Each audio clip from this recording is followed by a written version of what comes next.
Ooh, welcome back to the Retic Rebellion Podcast. I'm one of the hosts, Lee. I'm with Levi and Bill, and tonight we have Daron, and he's leaving Retics. Why are you leaving Retics, Daron? Hey, first, thanks for having me on, and great little intro, man. Y'all getting professional up in here. I like it. Thank you. Levi's trying. It's all him. Hey, you know what? Real quick, I just had to shout out MJ. He's the only reason, I do the intros and the stuff the way that I do, because I watched him for so long, and a lot of it's just due to his podcast and my upcoming with him. The more cinematic it feels, the better, I think. Yeah. Hello. I liked it. I like it a lot. Oh, what's going on, everyone? Everyone's in the house today. What's up, guys? Yeah, we got Todd, we got Melissa, we got James. Yeah. Stu. Oh, Have you guys ever been to Todd's place? Todd has a nice setup. No, I gotta set it up. I'm going to set that up with him. Yeah, there's some good keepers up there in Minneapolis. Go check them out. He says he's gonna take me on a little tour. Yeah, good stuff up there. Anyway, I'm leaving Retic because of drama. I'm tired of it. I'm getting the hell out. That's it. I knew it. It drove me nuts. God bless you. Spill the tea. Well, that's not the main reason, but it does make it a little easier not to deal with the drama. But basically, me and the fiance, she's always wanted to retire early, so she's been saving her pennies. I ended up getting a buyout from my job, so that gave us a little extra cash influx, and we put all the numbers into chat, and it was like, if you guys move to Southeast Asia, you can retire now. And we've been to Bali a couple times to visit her sister, and we've seen what they have set up, and I was just telling you guys backstage, $3,000 a month, you can have a live-in help. If you go to 4,000, you can have your own driver and cook kind of thing. So we were like, if we still, work over there part-time, making money from the US, and with the tax situation, I was telling you guys, the first 130 is tax-free. So you can bank more money while we're over there and live a pretty good life. And, I can go out in my backyard and see the snakes if I want to. That helps. That definitely helps. Do you have any area that you're kind of leaning more towards, or maybe a prediction of where you're probably going to land, even though you keep being open-minded about it? Her parents are getting up in age. They're 90, 80. So we're going to start off in Australia, and I can't import anything into Australia. So that right there is kind of out. So we'll stay there for a couple months while we set up base and help them out for a little while. Then we're going to start off in Malaysia, probably Kuala Lumpur. We'll do there for 2 to 3 months. So we'll jump around different neighborhoods. There's also another city that's right outside Singapore. So if we want a big city, it's a 20-minute drive into Singapore, and you still got the lower prices. Then we'll move on to Vietnam. I think it's Da Nang we're looking at. We'll do the same thing there. Then go down to Thailand. And then we've been to Bali a bunch of times, so we know what that's about. And then we'll decide after that. So we'll probably slow travel around Southeast Asia for, pretty much all next year until we find a place to chill. Nice. That sounds fun as hell. Yeah, it'd be interesting. When you get to town, you're going to have Retics. I don't know. I got to figure it out, because if we want to travel a lot, that's another thing. Do you guys have a lot of help? If you guys want to go away for 2 weeks, can you guys do that? Or do you because I was just in LA for 2 weeks, and I have people here in Vegas that I can ask to come over and, change the water or whatever and check on them. But I generally don't like to bother people. We usually go at the end of the year to Southeast Asia. So I'll have people come over then when I'm gone for a longer period to come over and check on them. So I kind of I'll fly back from LA to Vegas, feed, water them, then fly back the next day. So That's crazy. Yeah. It's actually from Vegas. It's not too expensive. So it's more a time thing. I think on Friday I left. My flight was at 9:30. Got home at 12. Took out the rats, defrosted them, fed and watered. Got back on a flight at 7 a.m. Ended up back in LA by 10. Yeah, no. I guess I don't really go on too many 2 weeks. I'm never gone more than a week or just a few days. So it's pretty easy. Feed before I go and water. The monitors have made it a little bit trickier, so I can't be gone as long, but they're also easy for someone to feed the monitor, because it's frozen thawed this and People aren't scared of a four-legged creature as they are of a no-legged creature. That was like a business thing I was thinking of. Like, there should be like retic sitters, and how they have dog sitters, and it's like it's a closed group. You only can be referred by someone, so like the hard part is trusting people and trusting them with your animals. So you kind of like it's all referral based. So if you're referring someone and they screw someone else over, that your reputation is going to get destroyed. So you only can refer people you really trust into this thing. And it's like each community can have their own, each city kind of have your own little connections, and you get to know people. Yeah. I'm sure if I was selling Phoenix, like all three of us would cover each other's animals if need be. Yeah, it's good if you have like a larger community. Yeah, I mean, it's trying to retic people out here in bed. There's a couple, but not many.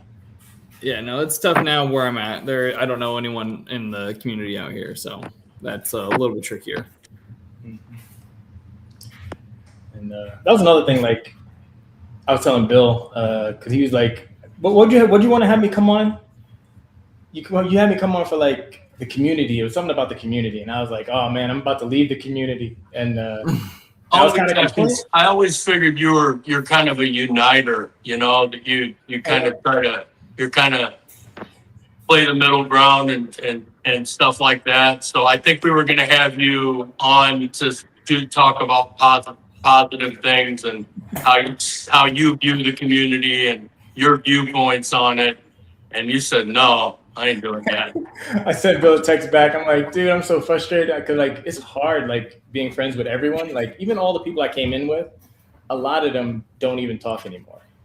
It's like so and I end up getting in the middle of all these things and trying to be the voice of reason to people. Because I try to see both sides of arguments.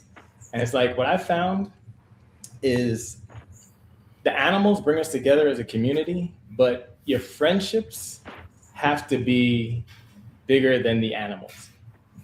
So if your friendships don't mean more to you than the animals, anything can happen, and you probably, like a little thing is going to come in between and can ruin the friendship. You know what I mean? So the friendships always have to mean more to you than the animals. Yeah. Yeah, I get that. Mm-hmm. So that's the hardest thing, I think. Because once I'm like, it's I think a lot of it is money and ego, like the two main contributors to all the disagreements and stuff. Like if all the snakes were free, I think like 70% of the arguments would be gone. If you just every snake was just here, you can have one, I have one. It's like So that money aspect, and then it's like the egos where like you have to be right about stuff. My way is the right way. And not having an open mind to like new things. And it's like so that's where like, the ego stuff comes in. So I think those are the two main contributors to like a lot of the stuff going on, like the drama. It's never short of drama. That's especially true with the retic stuff. Mm-hmm. So, and then I also think like no one sees themselves as the villain in their story. Like everyone thinks either they think they're doing the right thing or they're doing what's right for themselves.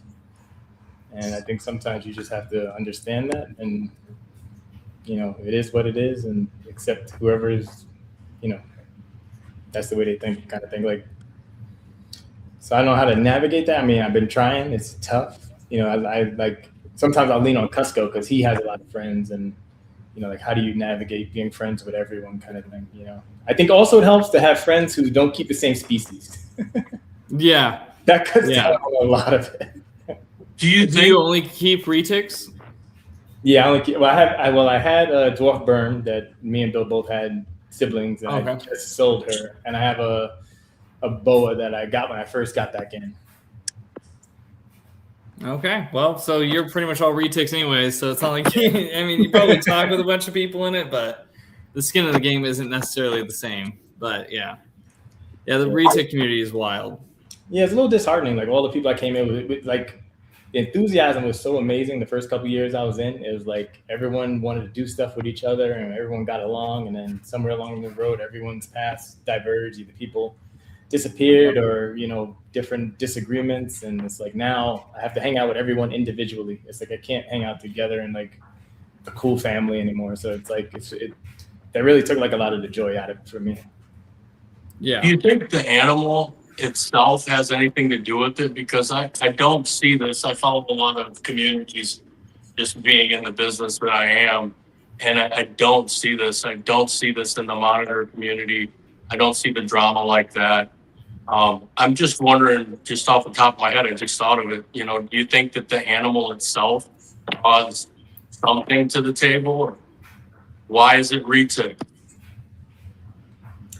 Yeah, I don't know. Like, it's strange. I can't explain. Maybe just the voices that create the drama are the loudest, so maybe that's why you hear it the most, or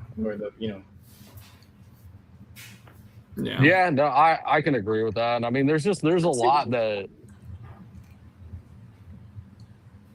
people don't really talk about enough. I feel like, it's a limited species. We can't import it. There's limited options on what you can do. So that creates tension. They're big. Mainlands are giant fucking snakes. So that's a factor of its own. Super dwarfs are a way to shrink that. But then you got the opposite of it, where one's threatening the other. I put air quotations on that. Yeah, I don't know. I'm not getting into the drama. I don't feel too great, and I swear to God, someone says something stupid to me tonight, it's gonna pop off. Actually, I think that actually does have something to do with it now that we can't get them in. So there's a limited thing. So everyone, I think if the flow was better, like stuff coming into kind of new stuff, that would cut down on some of the drama. Yeah, I think the volatility and the pricing also plays a factor into it. Mm-hmm. Because you don't see this in ball pythons with the numbers, and those numbers fly. You know what I mean? Like they're big numbers. You don't see ball python breeders cutting each other down the way that retic breeders cut each other down. You don't see. I mean, of course, like exceptions to the rule, right? But the general conception is you really don't see it the way that we do. I think because we're smaller, they might have like I speak to some of my ball python friends, and they're like, "Oh yeah, we have our drama too," but I think their community is so much larger that's kind of stuff doesn't get amplified the way it does with our smaller community. So like I don't know if it's as bad, but I think the difference in amount of people actually. Yeah, you're right. Yeah, and then with ball pythons again, let's go back to that limited amount of snakes. Like ball pythons, you can go 500 different directions with that. Retics, you're down to a limited amount.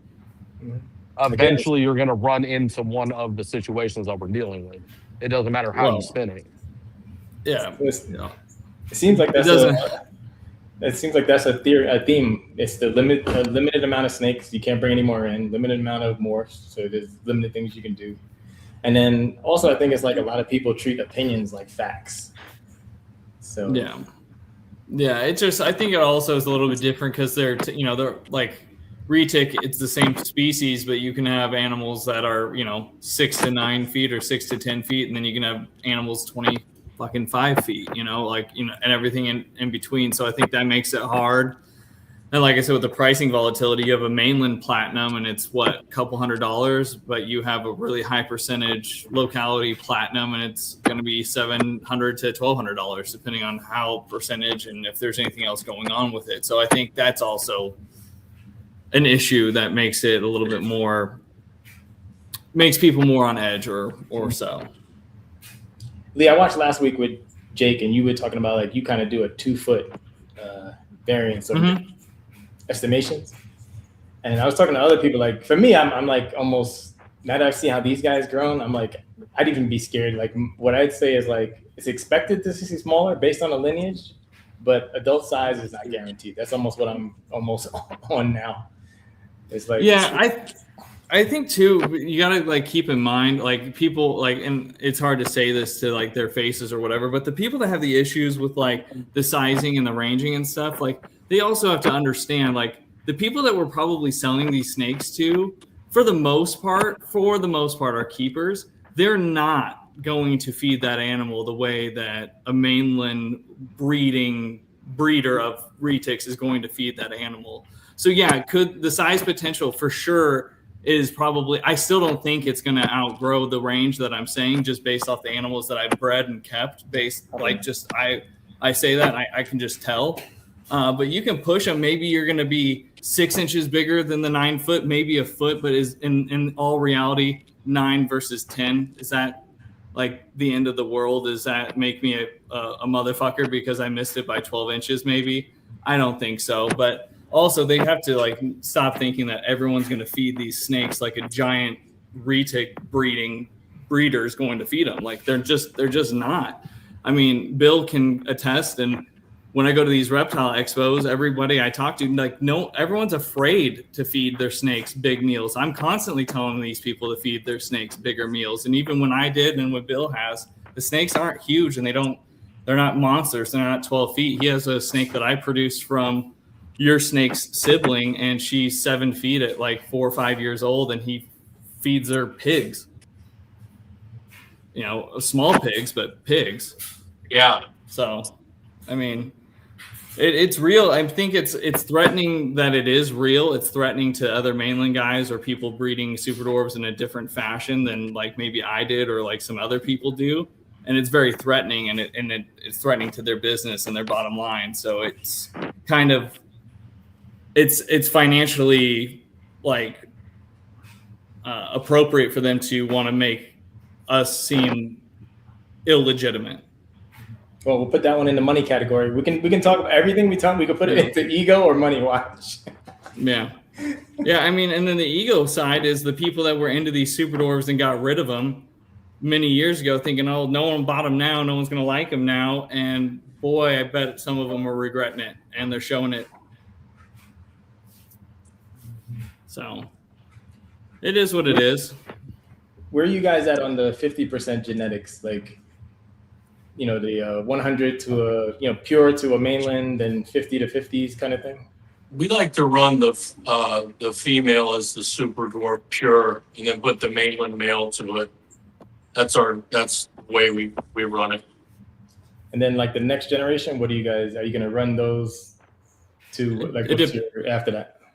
It depends on what's like the purpose or what's the point. If it's something like we're working like a recessive, I would put the siblings together and then make the visual and then run that visual back to the 100% and then make 75 hets and then breed the 75 hets and make the visual if it's a recessive.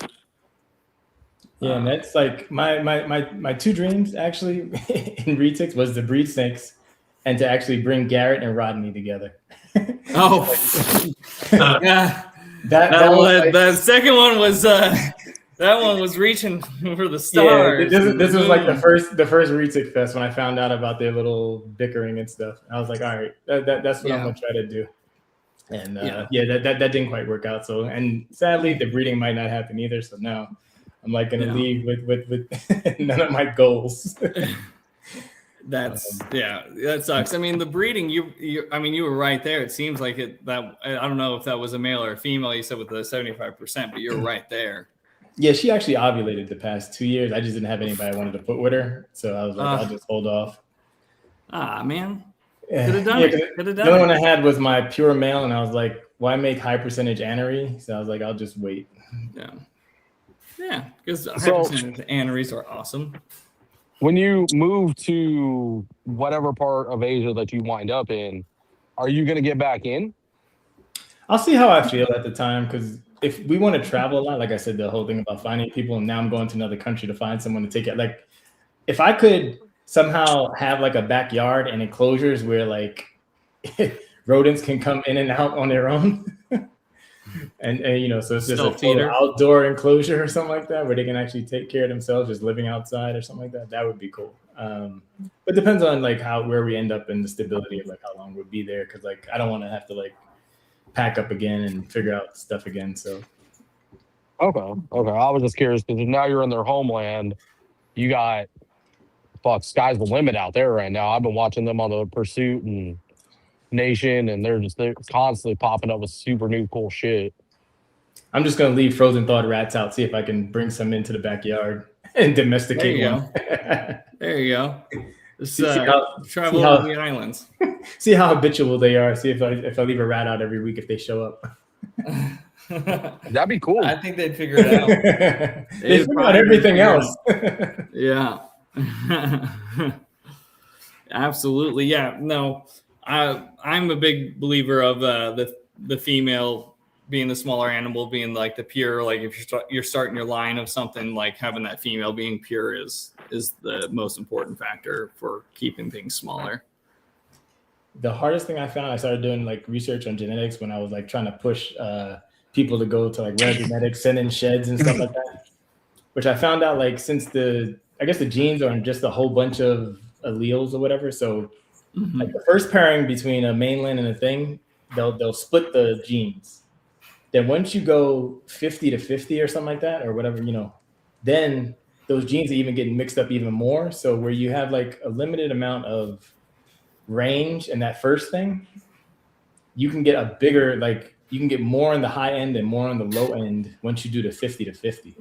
So it's like, it's weird how the genes line up and they spread out more. So it's like you constantly are fighting that kind of thing going on, trying to shrink them down. Because like my main thing was like people talking about selective breeding, and I wanted to do selective breeding for small sizes. That's why I was like, Daniel had his pygmy line. I'm like, you took 2 of your small snakes and made pures from that. I'm like, I'm on it. And then I found out how much stuff is involved in actually like shrinking them down. That is really hard. Like if you really want to prove that your line is small, how long you have to like actually like keep everything back. If you actually really wanted to prove it, you'd have to keep everything back, feed everything the same, or like feed them, push them to see how big they actually get. Then take the smallest ones, put those together. You have to keep repeating that process. And who can keep all their snakes to do that? It's like almost impossible to do selective breeding for size unless you have a huge collection and a lot of time and a lot of, money to take care of all those snakes. So yeah, I think that's almost too simplistic of a view of the genetics at play there. It's definitely for like looks and like polygenic traits and stuff like that, but it's not necessarily linked to the size potential of the animal. The mom plays a lot more in that because the mitochondrial DNA that's being put in is put on by her on both sides. And I think some of the genetic studies they're finding is like the size is linked to like the Y chromosome, like which would be the mother's potential. Also, if the females are, 7 feet or 6 feet giving birth or, laying eggs and those babies are coming out at 48 to 60 across the board in grams. I mean, and that's pretty consistent. They'll be pretty consistent even with some babies that I produce that are breeding age now. It's just how that is. It's like, it's just they're starting off and their whole blueprint is to be smaller. Now, are they going to be the smallest snakes in the world? Are they going to be 6 foot?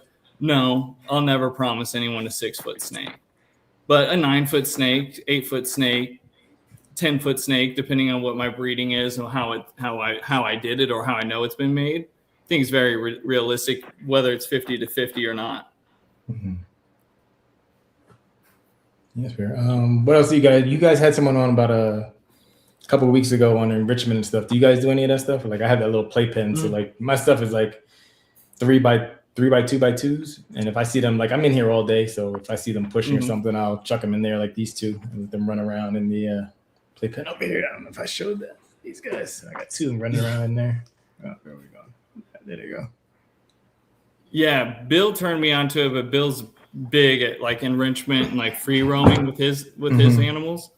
And I'm kind of the weird keeper. I like to keep the cages bigger than they probably need for the most part, if I can do that. And then I let them out and crawling around and stuff, like enrichment that way. I love handling like the retics. They're the best. You still have that room, Bill? Yeah, I just recently redid it and moved all the enclosures into this room, this office area. I'm keeping it nice. I'm not letting them free roam this room, but the other room's set up as a playroom for right now. But I've got like 14 6x2x2s to put in there, so it's not going to be a playroom for long either. But right now, yeah, I'm rotating. I put 1 male with a female or 2 at a time. I used to do it for longer periods of time, but now the free roaming is basically a monitored thing. Like I'll put them in there after work and then check on them periodically until I go to bed and then I would maybe put them up or something like that. The reason that I do that is because I had an issue, man. I was cohabiting, no problems, right? For years, putting males and females together as cohabs and babies, not as adults. And so I carried on into adulthood. And a few months ago, I had an episode where I had taken them apart to feed them, and they're big, so they had rabbits.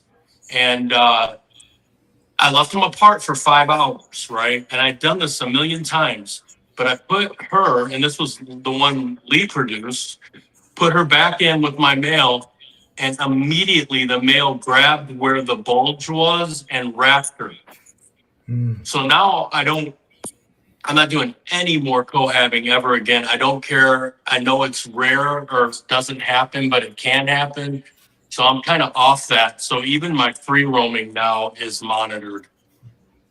Yeah, I kept the two pygmy Calatoas together for a while until maybe their first year they were together. And then had a couple instances where I, bring them to eat different sides, feed them, and then girl ate hers quick. Guy was, boy was still looking for hers. She came over. I was like, oh shit. Yeah. You can curse them. You're fine. Yeah, I was like, oh, okay. But after that, I was like, let me split them up. Oh yeah.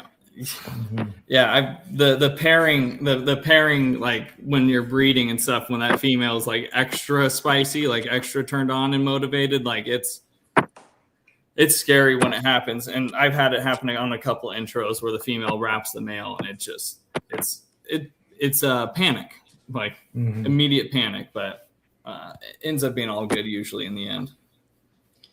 Did you have? Yeah, mine healed up just fine. You can't even tell at all. Not even anything. But when it happened, he tore the skin, obviously. And I had to react, and it had never happened before. So I think I handled it pretty well. I got him off her. But it was, I had some help too. Dana was there to help me. But it only takes one thing like that to learn your lesson. And once you go through it, it changes your perspective on cohabitation and free roaming to a certain extent. Yeah. With or without the meals, just to go through that, it's just, it can happen. So although it was probably food related, obviously that's where he bit her, but still at the same time, you go through that and you're just cautious. Yeah, that happened to me with live feeding back in the 90s. My boa live rat, the rat got a claw in there and took a real nice gash, cost me like $500 for stitches. I was like, all right, no more live feeding. I got really lucky. There was no like real like tearing. It was just like kind of sink the teeth in and then wrap. So like once I got everything done and pulled off, it was more like little puncture wounds. I think someone just posted a picture. Was it Jake that just posted a picture? Yeah. In one of his groups where it was just like little puncture wounds. That's kind of what it looked like for my situation. I know people get like the tears and stuff like that. I think that's if you're pulling them off and stuff. Like I just grabbed both of them and I took them outside. I put them in a bucket and I sprayed like whoever was biting, I sprayed their face with like the hose, and they let go pretty quick. Like pretty quickly they realized, oh shit. And then everything was fine. Yeah. If I ever get bit, the first thing I do is I just grab their head to hold them so they don't twist. Yeah. That's the first thing. And then I just wait. Yeah. Or if they do get like, if they are wrapping, just like help them wrap. Like don't let them start to fall or anything. Cause that motion, they'll give you an Indian rope burn on your arm, but with their teeth and shred it. Yeah. I don't know how I didn't take a bite or get a tooth in me from that whole event, but it happened so quickly. It's kind of hard to remember exactly what I did, but I know I pulled him off with my bare hands, and pried his mouth open. Woo. Yeah. Retics and feeding mode's crazy. You get dangerous quick. Always fun. And he's so you're obviously going to have to get rid of your animals to move, right? You're not bringing them with you. Yeah. So how is that like? How is that processing that emotionally to have to get rid of the animals to move? Like how easy, how hard is it to come to that decision or to make that commitment? I'm super logical over emotional. So like making that change, like I actually had to do it when I moved from New York to LA back in the 2000. So I had to get rid of all my animals there to move. So I kind of did it there. And now doing it again, you just kind of think about like what you're moving to and what you're doing it for, you know, as much as you love them. And just trying to find good homes for them. You know, that helps. Yeah. You know, somebody's going to take care of them. Yeah. Absolutely. That would just be so hard. I guess if like, I don't know, I guess if you have dogs or whatever, you try to figure out how to get them over there. But yeah, snakes, it's not really worth it. Mm-hmm. Yeah. And Dan Malaria is like, you can get better ones. Like, I'm like, I can, but I do love these. Yeah, right. I put 5 years, 6 years into these. Yeah. You know, their personalities, all that stuff. Yeah. The whole, everything with them. Yeah. It would be hard for me. I'm too emotional. Yeah, I'm too emotional for that. And none of my snakes are assholes. So it's like, I got lucky there. That's nice. That is nice. So yeah, I guess you wouldn't, I mean, if you did find a keeper or anything like that, like, would you get into the same species or would you try to get into some more of the unique stuff that maybe you can get over there that isn't like so popular over here? If I was in Australia, I'd be stuck with their snakes since you can't get anything else Right. but Australian snakes. So I'd probably get into scrubs and stuff. Yeah, actually, I haven't thought of it because like I just love the personalities of these so much. And I know Bill was like jumping around. He's like, I'm going back to Retics. Screw Burmese. They suck. Ask him about carpets. Ask him about carpet pythons. How's that? Are you getting into them? Oh man. Yeah. I mean, they're like a mini retic gene pool. So I basically, before I started getting them, I knew I wanted them and I narrowed down what genetics I absolutely had to have. And I eliminated some for various reasons, wobble, temperature, cool down differences, and just plain, I didn't like the visual. But I ended up with 8 baby to 1-year-old carpets that are going to do for me everything I want to do. Nice. I gotta check them out. I don't know anybody who has any that I can play with. I have to come over. Yeah, for sure, man. That's another thing. When I met Bill, like I've always respected him because Garrett, I was friends with Garrett and Cusco, and then they were like, "Hey, we're going to Phoenix. You want to come out?" And Bill didn't know me from anybody and let me come over, come into his house and stuff. So I always respected him from there. That was fun. Hanging out by the pool and just relax. Yeah. We just relaxed all day. We didn't even go anywhere. Mm-hmm. Yeah, that's always nice. That is always nice. I mean, I met Bill through Garrett, so yeah, he's always doing that. That's actually something like I've actually had conversations with other people about it. Like people are trying to get rid of Garrett. If he goes, who's bringing in new people? Like there's like, I'd say like 80% of new people, he's bringing them in. So if he goes away, I don't think people want that to happen. Who's going to bring in new people? Yeah, I don't get it personally, but I'm also I've kind of left the whole like drama sphere, the groups and all that stuff to even catch up, or I've been out of it for too long to even know what any more of the lore is or things that have happened that have caused people to be on that crusade. But that's not, I don't agree with it. But I really like Garrett. 2 weeks. Yeah, I've been in LA working, so I kind of like took a break from all that. So hopefully stuff dies down. Like it went through it goes through ebbs and flows where it's like a ton of it, then there's none of it. And I think people get bored and it comes back. Yeah, well, what's kind of funny is like when I hear like about it, when I'm trying to get caught up and I ask people, I'm like, well, so what's going on? What's the issue? Is there something like I'm assuming there's something new and groundbreaking that's happened, and it's something from like 5 to 15 years ago that they're still upset about, and I'm just like, oh, okay, it's still this going on from 10 years ago. Cool, okay, so nothing new.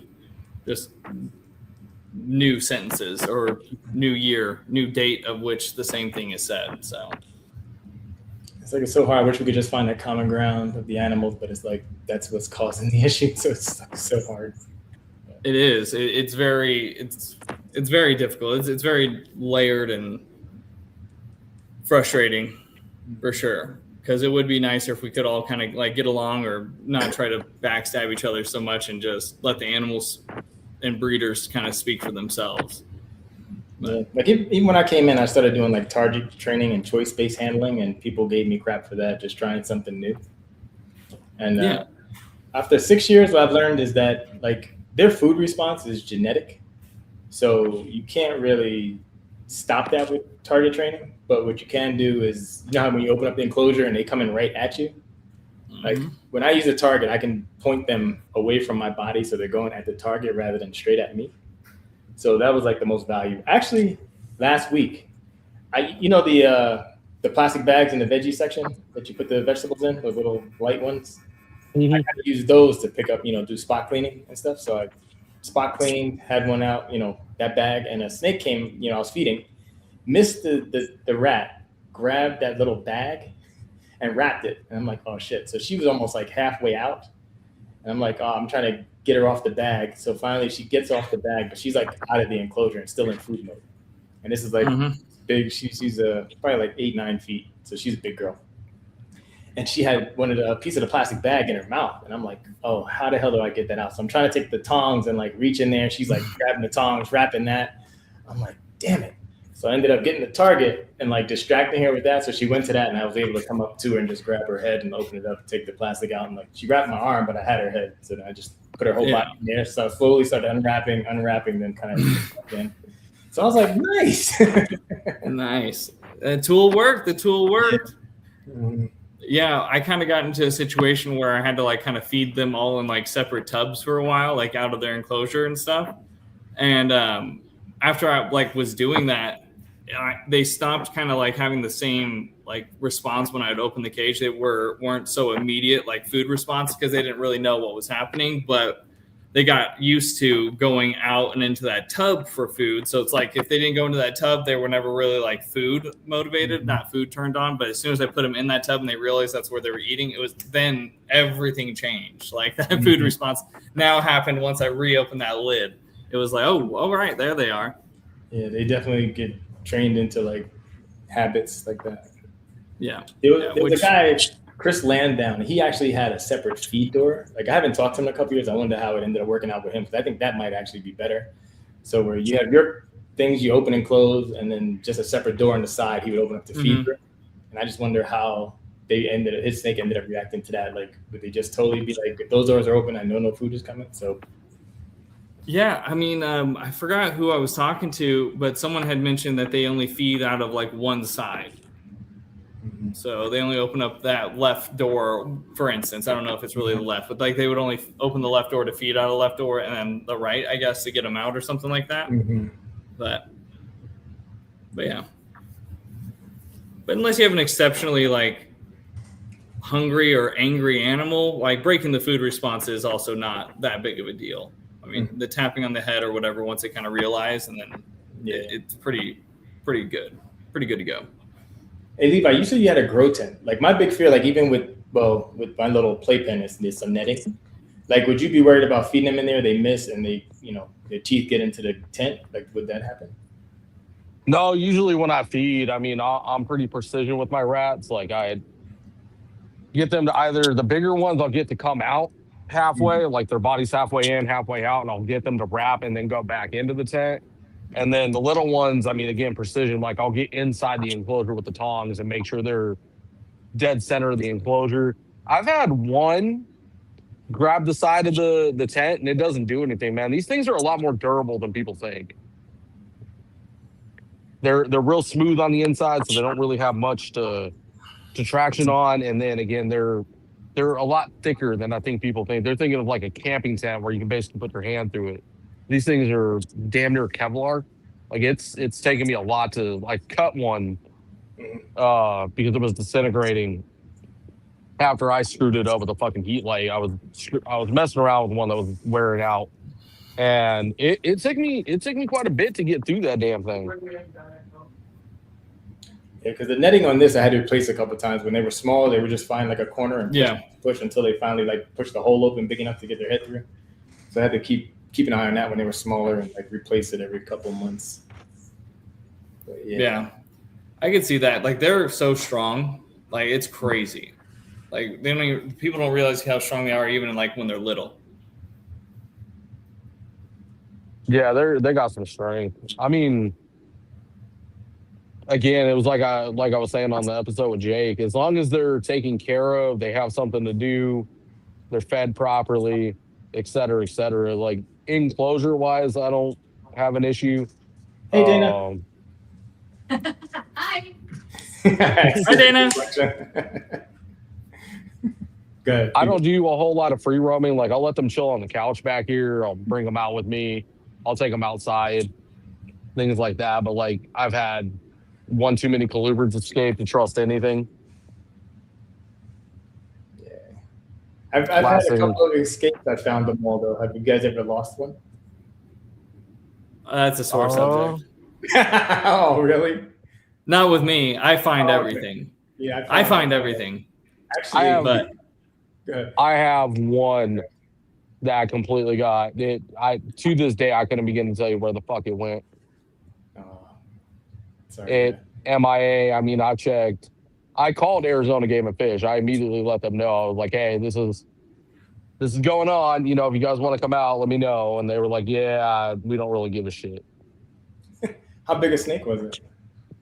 Like 4 or 5 foot at the time. Uh-huh. But they said the same thing I was thinking. If it made it outside, it's not going to last very long. Yeah. I mean, I checked my roof. I checked my yard, my neighbor's yard, the neighboring yard to that. I checked the washes. I even got up in the sewer with a flashlight at one point. Like, I couldn't find this fucking thing, man. That's crazy.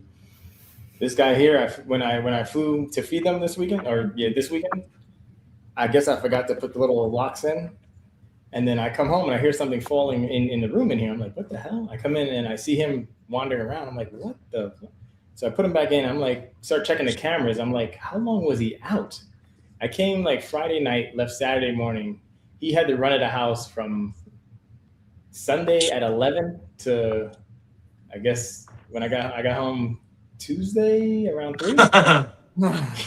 He had the whole, I don't know if he even left the room. Like my camera doesn't check outside, but he was in here just hanging out. yeah, I think right before I left, because I went out to Phoenix for the expo this past weekend, and I had one of my future breeder girls that I'm going to breed this year. She got out, and I kind of knew she got out. Like she knocked something over. I'm like, oh, one of the big ones got out. And I was like, okay, it's that one. No big deal. They're in my garage. It's completely sealed, so there's no way for them to get out. So I'm like, she's somewhere in here. There's just a lot of somewheres she could be. So I looked everywhere. I eventually found her in a box. And when I found her, I found another one that had gotten out that I had no idea was even out. So it was awesome that they ended up being right next to each other in the same box. So I'm like, oh, all right, easy peasy. Figured out what your guys' problems are and locked them up tight. See, people always say, like, when even Bill, like, you know how your snakes go to like the same spot when you're free roaming? Yeah. I don't think they necessarily have one company. I just think they have the same preference of like temperature, humidity, warmth, so they end up going to the same spots. But they'll have, individual snakes will have their own spots that they like. Because even in this little tent, a couple of them love one specific little hideaway, and then a couple like other spots. But I just think some of them just have the same preference. I don't think necessarily think they like being together, but I think they have the same preference on whatever that area is. Yeah, one of mine likes to be up by the vent when it's, and only in the summer and she likes to be by the air conditioning. Mm-hmm. And she climbs up there and there's some stuff on the wall so she can get close. And I had one that no matter where I put her in the room, I come back in and she's there. Yeah, I think they just have preferences, and sometimes the preferences line up between snakes. Yeah, no, I mean, for me, I think there was some tomfoolery going on because it was a female, and then the one that broke out that ended up being right near her was a male, who I think is getting a little more. I think he's coming into sexual maturity, and I tried to cycle her this past year, like pretty late after getting her. She wasn't probably ready, but she's going to be ready this year, so. Who knows? Something could have been going on there. Mm-hmm. Is why I think they ended up being near each other. I think he was trying to get to do something else. But other than that, usually I always just tell people to look up. They like to climb. Mm-hmm. So. Yeah, they do. I saw you guys went herping. Where are you guys herping at? That's a secret. If I told you, I'd have to kill you. In the game, of course. No, it was somewhere down in like the southern part of the Phoenix area. Okay. I mean, I don't know. It's Levi's spot, so I don't want to say, but it was pretty cool. It was a different spot than I'm used to going to, for sure. I mean, My so spot now, hold on, my spot now, but shout out to Daron Rodriguez because he showed me it and then moved to Texas. So it's mine now. I'm just saying, I didn't. No one else showed me but you. So, and you were the leader on that night. So, Remember when Lee, when you and I went herping with Gary, and we Eric Lee's was it the nephew or he told us just you can take pictures, just don't take pictures of the landscape. Yeah. He didn't even want us taking pictures of the background, like nothing of the mountains where we were or nothing like that. And we saw everything at that place. I guess it's a thing. Like if you have a spot for herping, you don't tell people where it is. So I'm not breaking any secrets, but I mean, usually I'm going out like to the east side of Phoenix or like east of where I'm at, or where I used to live and stuff like that. But this time we were out like in the southern part, which is a little bit different for me. Only been on that area kind of once or twice, but it was fun. I mean, one of the stops I thought I saw a rattlesnake, and it was just like I think it was like a cow shit in the road. And as we turned around to walk back to the truck, there was a rattlesnake, so it fucking worked out pretty good. So, what other kind of stuff do you normally see out there? Usually like when we did the Garrett stuff, it was like the main goal was to see a Gila monster. Like that's like for most people, that's like the crown jewel to find is the Gila monster out there. And we did. We did.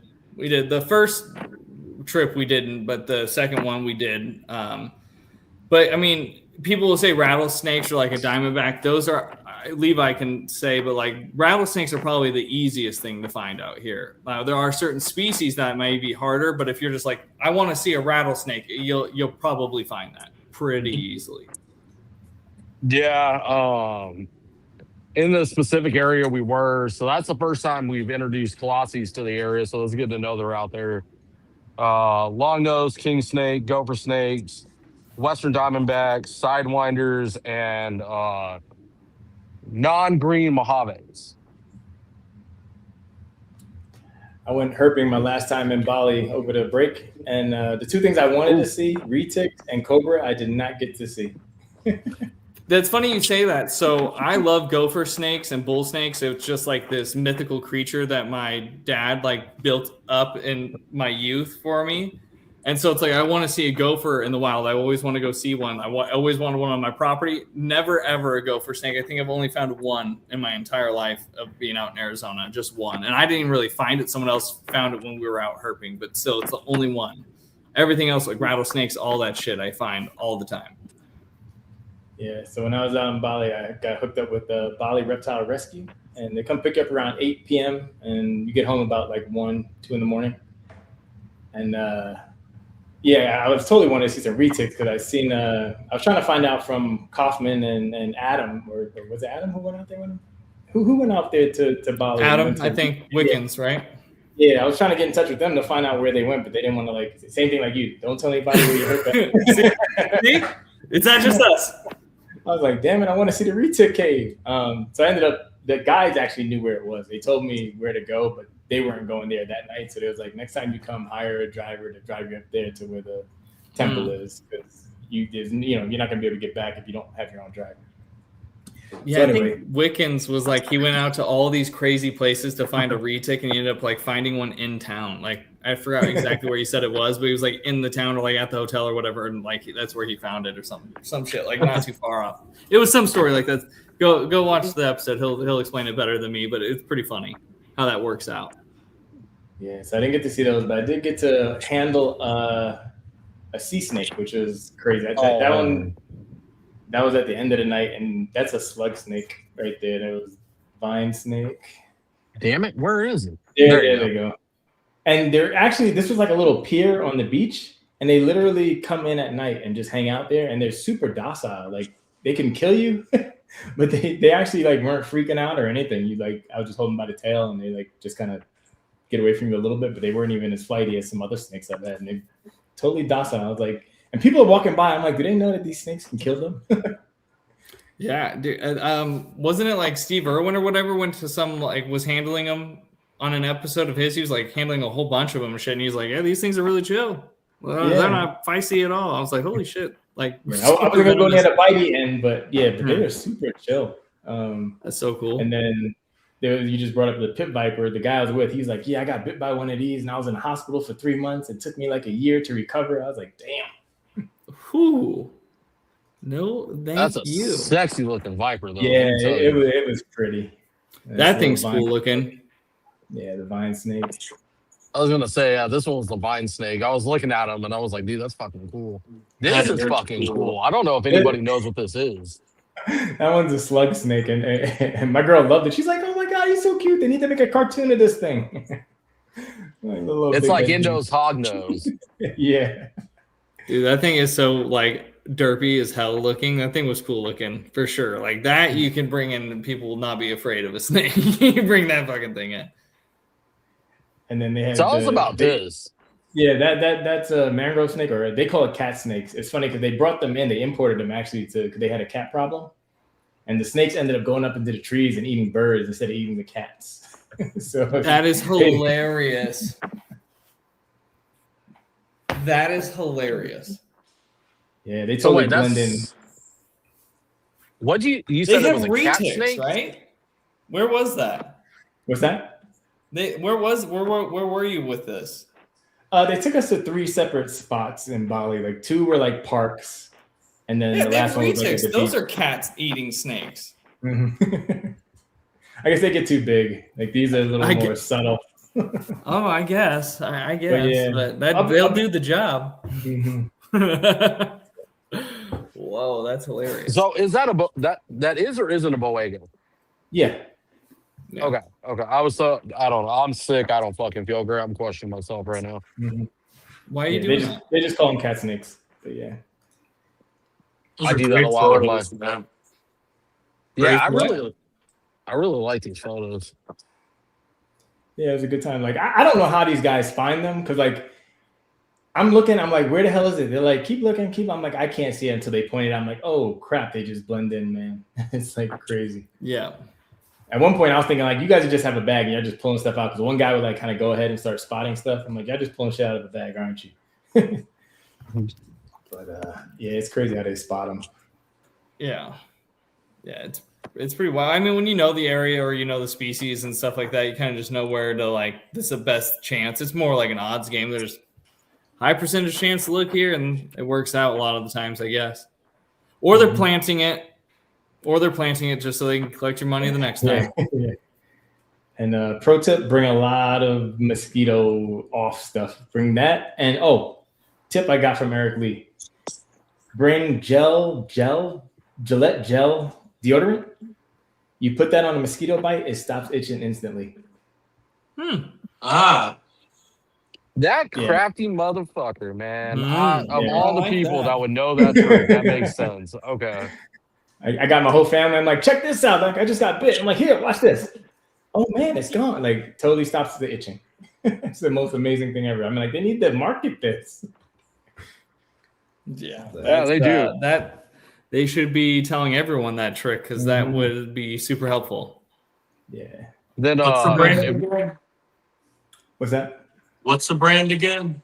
It's Gillette, like the gel. I think I had Cool something was the flavor, I guess, whatever. But it's Gillette gel deodorant. Okay.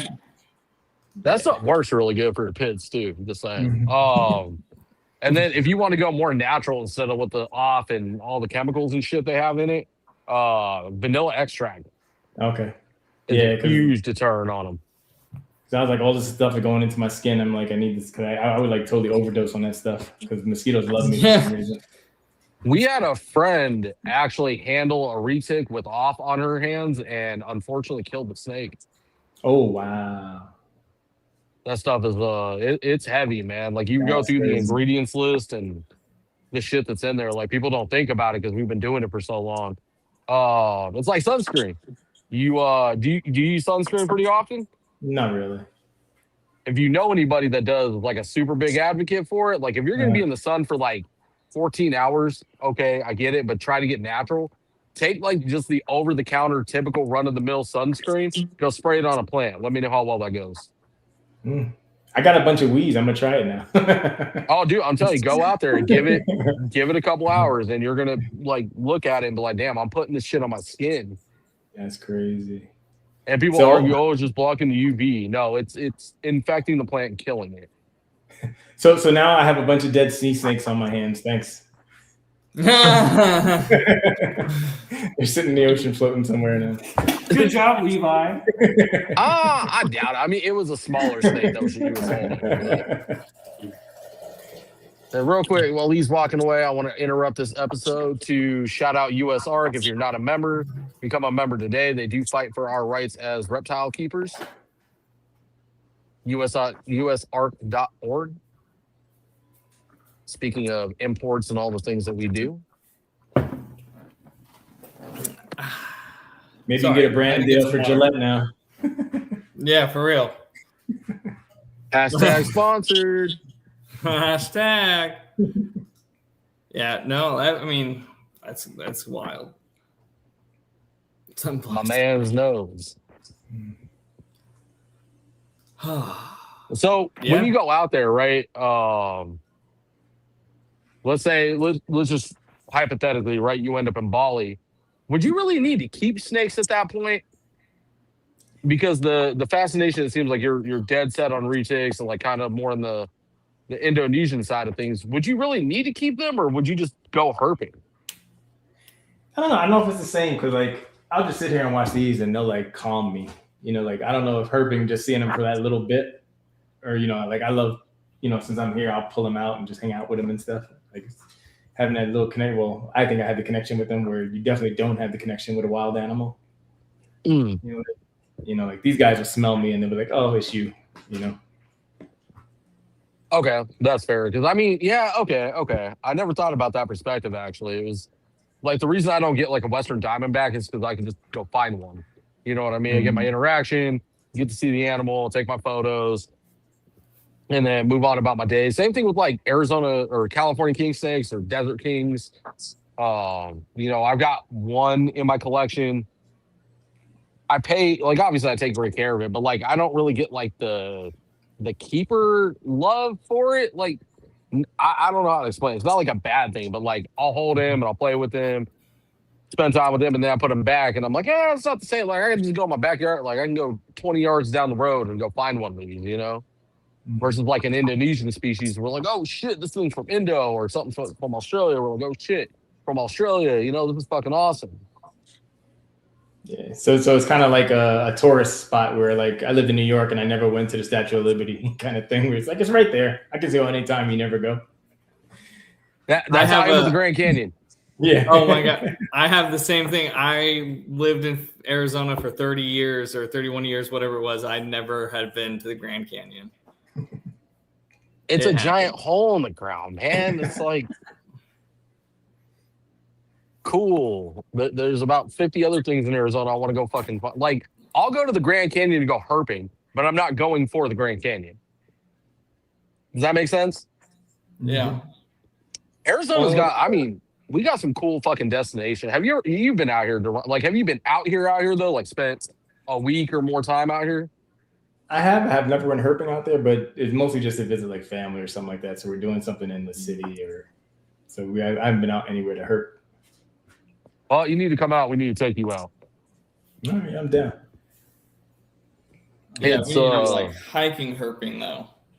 Hiking herping is the funnest. How do you guys explain your love for reptiles to people? Because I've had people always ask me, and I'm like, it's in you, and you can't really explain it. Like I've always loved like dinosaurs as a kid, and it probably came from that. But it's like if it's not in you, I can't explain it, kind of thing. I tell people I have a deeper passion for the misunderstood things in life, and reptiles are severely misunderstood. And kind of as like were you exposed to them as a kid, Daron? Yeah, growing up in New York City, like the people come around at the beach with their big boas and Burmese pythons, and I was like, that's so cool. And then like I guess around 5th grade, we had a lot behind our school, and I'd go back there and catch garter snakes and DK snakes and bring them home. And like my mom would never let me have any snakes, you know, like big snakes. So I had those, you know, feeding them earthworms and stuff. And then once I got to college, I'm like, I'm getting a snake, and I called her Desire, and I hid her in my college dorm. So nobody knew I had it. I had to always bring it home for, you know, at the summertime. And then I remember one time one of the rats, this is when I was feeding live, got out. I'm like, oh shit, I'm totally gonna get kicked out of school for this. And I had to tell like the people like across the next door, I was like, you know, they all knew I had a snake. They didn't say anything to anybody. And I was like, one of the rats got out, and she's like, all right, I'll keep an eye out. And then I finally found the rat, and I go in to tell the people, hey, I found the rat. You don't have to look out. She's like, oh, I gave it a piece of Sudafed on a cracker to see if I could slow it down. I'm like, I just fed that to my snake. I'm like, that shit gonna kill my snake. Oh, shit. Yeah, she's like, I saw it and I fed it a Sudafed. I was like, oh my gosh. She's like, yeah, I'm just trying to slow it down. Hey, hold on. Shout out, like, real quick. I know, like, your snake made it, I assume. Yeah. Okay, so that makes me feel a little bit better Yeah. about saying this. But hey, shout out to your neighbor for like next level thinking on some shit like that. Like, let me tranquilize. Fortunately, this tranquilize this thing so that you have a better shot at grabbing it. Yeah. That's crazy. But all right, so you were exposed as a kid. I myself grew up in Colorado catching garters and bull snakes and stuff like that. So like and Steve Irwin, that's another thing I credit a lot of this too. Is I don't know how old you are, Daron. I don't want to assume. But if you grew up with Steve Irwin, you grew up with that on the TV. Like there wasn't internet and shit really back in the 80s, 90s, or early 2000s. We were stuck with TV. You see Steve Irwin, you're like, oh shit, this dude's a fucking badass. He's out here jumping on crocodiles and alligators and wrangling these fucking venomous snakes. You're like, I want to do that. You know, and then you go catch them out in the wild. You're like, it's not a fucking cobra, but that's really where it starts. I explain that to people too. And then finding Barcheg and explaining to them like 1 turns into 5. And, you know, once you understand them, completely changes everything. Yeah, I've always loved animals. I grew up on Marty Stouffer. I don't know if any of you guys remember him. He had a show called Wild America. Mm-hmm. Yeah, and I just love that show. And even today, like I'll watch. You ever watch the Ants Canada guy? He's like the only one doing that kind of content where it's like story driven. He has these huge vivariums where he just says, you know, throwing stuff in there like ants and then he just put a green tree snake in there, or no, green tree python. Then you just put birds in there actually too. Mm-hmm. Yeah, I love Shout out watching to Adam. But yeah, I was watching Adam way before Adam mentioned him, and then I started following him too. Mm-hmm. Yeah, it's the only person doing content that like stuff I grew up on with those story-driven like, animal stuff. Shout out to Zaboomafoo. Yeah, the brothers were my shit. Yeah, for me, I mean, I've always been into animals. I mean, I grew up basically on a little mini farm, so I like all animals, but reptiles I think are just different. You can have them in your room and in the house, but also like as a kid growing up, Jeff Corwin, Steve Irwin, those were my 2 big guys. Like growing up really kind of formed all of that. I think my dad also being into reptiles helped and kind of like he fed that and enabled the reptile habit when I was growing up. So I think it's that, you know, then dinosaurs, Jurassic Park, huge Jurassic Park fan. It's pretty much, even though, you know, a lot of that shit would turn into birds, but the reptiles are the closest thing you can get to it modern day wise. So I used to love Godzilla, Gamera, like all those monsters. Yeah. And then too, like once you start to learn about them, you're like, oh, these things are just like misunderstood creatures. And that also kind of drives a little passion to try to get people like not afraid of them. So. Yeah, and the Bible didn't do him any favors. Yeah, true. Dude, I say that shit all the time. Actually, just at the Plant and Reptile Expo, I was talking to someone and she was mortified of snakes for the longest time. And she finally came in. I was like, you know, do you mind if I ask if you came up in a religious home? I always ask people that. And I'm like, you know, the Bible is people have misunderstood what the Bible has to say about it. Mm-hmm. And once you teach people like the serpent wasn't the snake and it was misinterpreted and that really bridges the connection. People are like, wait a minute. And you explain it to them, I was like, the serpent was described this way. You look at a snake, it's not the way they described it. That really, like, I don't know. You can watch light bulbs go off in people's fucking heads. It's awesome. I love that shit. But unfortunately, as a believer, I combat the Bible all the time. Like, no, this isn't. No, they're not Satan. Leave them alone. Don't use it as an excuse to kill them either. It's not acceptable. Leave wildlife in general the fuck alone, man.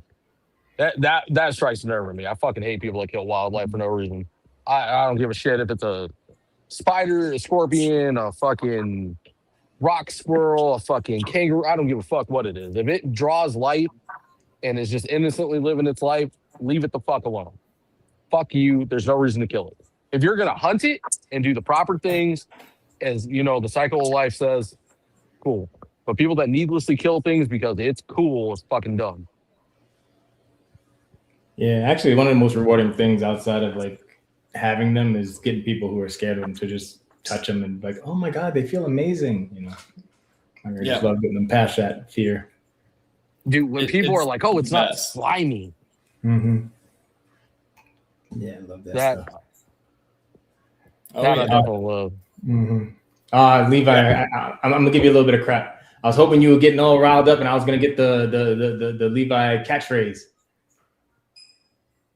The 10 toes down. Oh, I'll send 10 toes on that. I was hoping to get it. I was like, it's coming. It's coming. Oh, shit. Dude, honestly, you're right. I'm kind of surprised it didn't fly out right there. I'm honestly kind of surprised.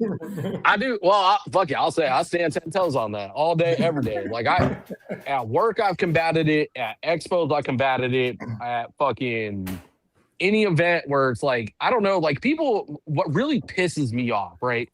Like, let me channel my inner Peter Griffin. What grinds my gears is when people hear that you work with snakes and they intentionally poke that button of like, oh, well, I go on rattlesnake roundups or my uncle shoots them in the head. Okay, congratulations, dude. Like, what are you trying to fucking conquer here? Like, you killed something without arms and legs. Like, do you really feel that good inside? Does that give you a warm, loving sensation in your chest? You're such a macho man or macho person that you just killed something without arms and legs. Go take out a bear. Take out a bear with a knife in your hand. That's some shit. You got balls of steel, probably 10-inch long. I'll give it to you. Hell yeah. Fuck yeah. Until you do something like that, shut the fuck up. You're killing something without arms and legs. You're not cool. Pet peeve. Stand 10 toes on that shit. Leave wildlife the fuck alone. I don't give a damn if it's a rat. I don't give a damn if it's a mouse. I don't care if it's a fucking bird. Leave it the fuck alone. People don't realize their first reaction is to run. Like, they really just want to get away from you. You got to see a little bit of that during that herping video that we had with that rattlesnake. Like, when I take him out from under the rock, like, obviously, so he was probably sleeping. I kind of feel like a dickhead when I do this, but I wanted to see what it was, examine it, etc. Pull him out. He kind of gets worked up, but then like he starts to turn and go the other way. He's like, hey, no, I don't want nothing to do with you. Like, and that's most wildlife is that way, where they're going to go, let me turn the other way and run because you're a big, scary animal. I don't want to get killed today. And I wish more people understood that. Yeah. Well, I mean, also, I don't know if it was on the video or not, or if it makes it on there, but also we kind of kept fucking with him, and then he also kind of then decided, like, all right, motherfuckers, it's on them. You want to keep it. You want me to stay here. Here's the price of admission. And he started, like, striking a little bit differently. And I was like, okay, it's kind of nice to, like, both worlds, because you can kind of see how maybe some people get bit because they just don't stop fucking with them. So... Not the snake's fault. You know, if you fuck with me, I'm probably gonna hit you too. So fuck with me. Exactly. You push something far, you put it in a corner, which I mean, we basically cornered it. We had 6 humans around it and a big old berm to go over to get out and away from danger. Daron, when you go herping again and you do find a mainland, come back on the podcast because I want to know, like, firsthand what the initial interaction is. Like, what does the snake do? does, if you can give it an opportunity to kind of like tuck tail and run, see if a mainland would do the same thing.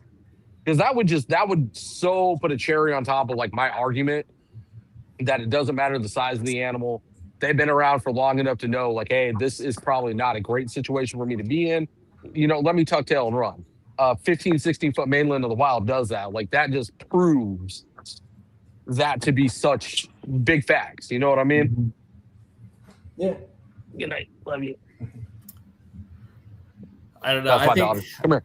I think we said it at the, I don't know. I said it at like the reptile show and at the expos. Like, I get so tired of hearing about like, those snakes are going to eat my children or going to eat me or they're going to eat my dog. And it's like, probably is fucking not going to. And if it did any of those things or it tried to, that's your fault, not the fucking snake's fault. But even then, it's just like, it's not going to happen. I fucking hate hearing that when it comes to retics. That one gets me. Yeah. I got no problem putting my life in the line of death for science. I'm down. Yeah. I mean, I think the ones in the cage probably aren't going to be huge, but yeah. Yeah. And I mean, I don't know. Apotheosis is pretty damn big. Like, not as big as like a Sula, but she's a big snake. And I mean, I get why people say what they say, but like, for as big as she is, she's not aggressive. I've yet to meet a truly aggressive snake. When people say aggressive, that gets under my skin a little bit too. They're defensive animals. They don't really chase us. They don't chase us. They don't pursue us. They don't fly out of the enclosure and like chase us into the other room. You know what I mean? They strike. And then again, as soon as that opportunity presents itself, tucks tail, runs. That's defensive behavior, not aggressive behavior. Well, I've seen some retics fly out of the cage for people. In a food motivation, though, right? Yeah. It's not aggressive enough, but yeah. Yeah, I mean, that retics kind of, I mean, they don't help themselves, but they'll eat air. They'll strike at air if they think it's food. They'll strike at a fucking light bulb. Anything they think is food in that mode, it's crazy. It's kind of entertaining. I've got bigger ones here, and like they're derpy fucking animals when they're in food mode, man. They're just like food. Whole building on fire. Where's the food? Yeah. That's all they give a shit about in food mode. It's literal giant earthquake going on, and there's food. What? Where's the food? I thought I smelled food. Huh? What? What just popped in my head? If someone has one of those big walk-in enclosures, technically when you go in there, that's like opening the enclosure. And they go into food mode when you open the enclosure. So if you have one of those big ones that you can actually walk in and you open that enclosure, aren't you doing the same exact thing? Except you're actually walking into that. I guess it all depends. It all depends because I had a snake kind of like live free roam for a little bit in a room. So like that's what happened. Like I would just enter the room and she could literally be anywhere. And it's funny you say that because like no, she was never really ever in food mode because I would be in that room 15 times a day and maybe not probably most often none of those times was food. So, but she also was one, like when I did feed, I would put into the tub. So when I put her into that tub and I shut the lid and go thaw everything out and I come back and I raise that lid, completely different animal. There's like a yardstick to open the thing. Yeah, dude, like her head's right as soon as you lift it. So you have to open it with the hook just so you're far enough away. But yeah, it was kind of crazy. She never was on like that. But as soon as I put her in that tub, she would be on. I would think more if you have a walk-in enclosure and like you pop the door open and then like, wave the food around and get the snake to come to you. Probably. Yeah. I mean, I had an 8 long by 4 deep by 7 high that I used for a while. And I had a mainland in there for a long time. And every time I opened that, she wouldn't go into food mode because I never fed her at the door. I'd walk to wherever she was, get her attention and kind of feed her with the tongs from a distance. But that would activate food mode. But when I walked in, no, she wasn't like, oh, what's going on? Food, let's go. Like, where you at? Mm-hmm. I think reptiles in general are a lot smarter than science can admit because there's not enough money to prove it. Yeah, no one cares except us. Yeah, Which is a shame.